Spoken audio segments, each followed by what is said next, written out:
Hey, welcome back to AP Finance. Today I'm going to talk about 10 simple tips to help you save as a beginner. If you're new to managing your finances, these tips will help you get started and stay on the right track. I know saving money can be tough. I struggle with it myself, but these easy and practical tips will help you save more without feeling like you're depriving yourself. And I'll be quick so don't waste your time. The first tip might be the most obvious, but it is the most important. It's start by creating a budget and sticking to it. This will help you see exactly where your money is going and where you can cut back. If you've never made a budget before, there are plenty of free resources online to help you put together a budget. And if you have a significant other or a spouse or a family, I highly recommend sitting down together and doing it as a group. Next is one you hear all the time, but it's still true. It's cut back on unnecessary expenses like eating out or buying coffee every day. Instead, make your own meals at home and your own coffee at home. I know neither of us are good at making frappuccinos, but practice makes perfect, and it'll save you a hell of a lot of money. Number 3 is take advantage of sales and discounts. Look for coupons and deals before making a purchase. Just the other day, I thought about getting a new monitor for my desk at work. I decided to shop around a little bit, and I found one at Best Buy a town over, and I got to save 50%.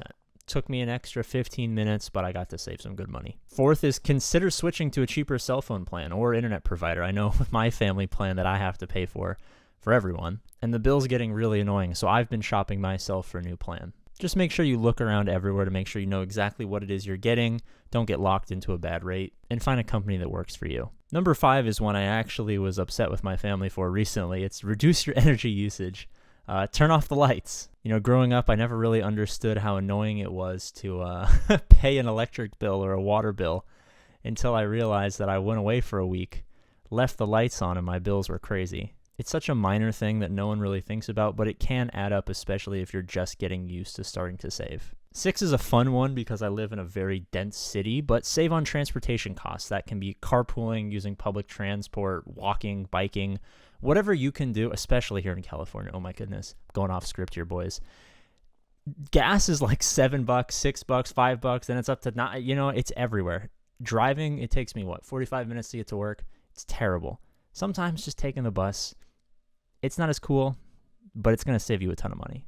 Next is more of a trick that you can play on yourself. It's if you have any extra money left over in that checking account, try moving it over to a savings account. This might seem weird, but if the money is harder to access, it's harder to spend, and that gives you that extra little barrier between you, the card, the purchase, and that money going to someone else.